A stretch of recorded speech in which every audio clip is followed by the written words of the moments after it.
السلام علیکم، آپ دیکھ رہے ہیں سیف الاخبار ٹی وی اور میں ہوں میاں زین۔ نظر ڈالتے ہیں آج کی اہم خبروں پر۔ ٹاؤن کمیٹی بڑھت میں قائم گورنمنٹ گرلز ہائی اسکول کے اطراف کی سڑکیں اور لنک روڈ ٹوٹ پھوٹ کا شکار۔ کوڑا کرکٹ کے ڈھیروں سمیت بے ہنگم سڑک سے طالبات حادثات کا شکار ہونے لگی۔ تفصیلات کے مطابق ٹاؤن کمیٹی بڑھت میں قائم گورنمنٹ گرلز ہائی اسکول کے اطراف کو جانے والی شاہراہات اور لنک روڈ ٹوٹ پھوٹ کا شکار ہیں۔ سڑکوں کی خستہ حالی اور اسکول کے دروازوں کے سامنے کوڑا کرکٹ کے ڈھیر سے بدبو اور تعفن پھیل رہا ہے۔ کوڑا کرکٹ سے مقامی لوگوں کو بھی سخت مشکلات کا سامنا کرنا پڑ رہا ہے۔ مقامی لوگوں کا کہنا ہے کہ اسکول کے عقبی دروازے کے سامنے کوڑا کرکٹ کے ڈھیر سے بدبو پھیل رہی ہے، جبکہ میونسپل کارپوریشن کی جانب سے کوڑا کرکٹ کو نہیں اٹھایا جا رہا۔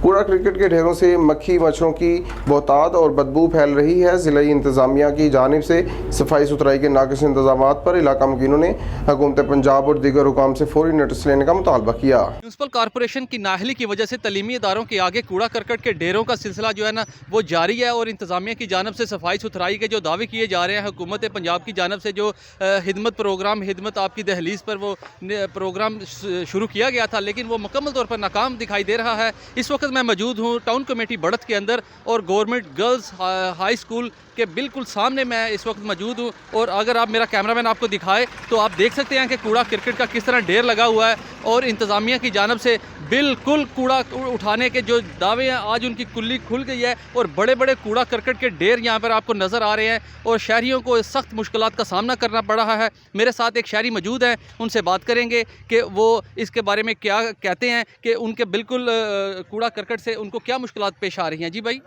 کوڑا کرکٹ سے آپ کو کیا مشکلات پیش آ رہی ہیں؟ آپ ادھر کے رہنے والے تو بہت ہی ہیں، ویسے بیماری بھی بہت پھیلتی ہے اس کی وجہ سے۔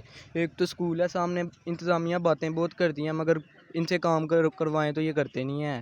جی، جیسا کہ ہمارے ساتھ ایک شہری موجود تھے، ان کا کہنا تھا کہ جی بالکل یہاں پہ جو ہے نا انتظامیہ باتیں بہت کرتی ہے، لیکن اس صفائی ستھرائی کے لیے کوئی کام نہیں کیا جا رہا۔ ایک دوسرا شہری ہمارے ساتھ موجود ہے، ان سے پوچھیں گے کہ وہ راستے بھی ٹوٹے ہوئے ہیں یہاں پہ، اور بالکل یہ کوڑا کرکٹ ڈھیر لگے ہوئے ہیں، کہ ان کے بارے میں ان کا کیا کہنا ہے؟ جی، ہمیں روز جانے میں یہاں سے بہت مشکلات پیش آتی ہیں۔ جب یہاں سے اسکول کا ٹائم ہوتا ہے تو بچے یہاں سے کوئی تو گر جاتا ہے، ان کے یونیفارم گندے ہو جاتے ہیں، تو ہمیں حکومت سے درخواست ہے کہ یہاں سے صحیح کروائیں، یہاں سے کوڑا کٹائیں، تاکہ یہاں سے اسکول میں بچے جانے کی مشکلات پیش نہ آئیں۔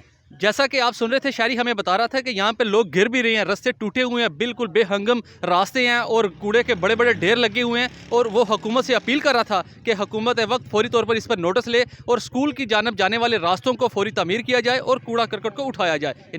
سیالکوٹ میں بجلی کی بدترین لوڈ شیڈنگ کا سلسلہ شروع، ہر گھنٹے کے بعد دو گھنٹے بجلی کی بندش۔ وولٹیج کی کمی و بیشی سے بجلی کی بحالی کا نظام متاثر، لوگوں کی الیکٹرانکس کی اشیاء جلنے لگیں۔ گیپکو حکام ان مسائل پر چشم پوشی اختیار کرنے لگے۔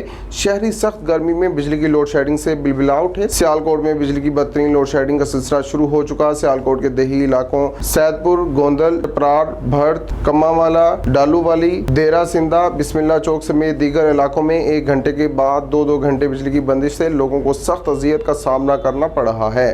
رات کے اوقات میں بجلی کی عدم دستیابی اور سخت گرمی میں معصوم بچوں، بزرگ شہریوں کی نیند پوری ہونا انتہائی مشکل ہو چکا۔ عوام گیپکو کی نااہلی اور بجلی کی بدترین لوڈ شیڈنگ پر متعلقہ افسران کو بددعائیں بھی دے رہے ہیں۔ سیالکوٹ میں گزشتہ کئی روز سے شدید گرمی کا موسم ہے، جبکہ گیپکو کی جانب سے بجلی کی بدترین لوڈ شیڈنگ کی جا رہی ہے، جس سے لوگوں میں اضطراب پایا جا رہا ہے۔ اہلیان علاقہ نے حکومت اور چیئرمین گیپکو سے فوری نوٹس لینے کا مطالبہ کیا۔ پاکستان تحریک انصاف کے نامزد امیدوار حلقہ LA 36 جموں 3 سیالکوٹ اور سابق وزیر مذہبی امور آزاد کشمیر صاحبزادہ حامد رضا نے الیکشن آزاد جموں کشمیر کے حوالے سے یونین کونسل کندن پور کا دورہ کیا۔ دورہ کندن پور کے دوران صاحبزادہ حامد رضا کا مقامی لوگوں نے پرتپاک استقبال کیا اور انہیں خوش آمدید کہا۔ اس موقع پر اہل علاقہ نے صاحبزادہ حامد رضا کی بھرپور حمایت کا اعلان کیا اور وزیر اعظم عمران خان کے نامزد کردہ امیدوار کو ووٹ کی طاقت سے کامیاب کروانے کے عزم کا اظہار کیا۔ صاحبزادہ حامد رضا نے خطاب کرتے ہوئے کہا کہ پاکستان تحریک انصاف کی جیت یقینی ہے۔ تحریک انصاف آزاد کشمیر میں حکومت قائم کر کے کرپشن، کبرا پروری اور پسماندگی کا خاتمہ چاہتی ہے۔ آزاد کشمیر میں میرٹ پسند حکومت قائم ہونے سے بے شمار مسائل حل ہوں گے۔ روایتی سیاست کا خاتمہ ہو چکا، اب خدمت کی سیاست پروان چڑھے گی۔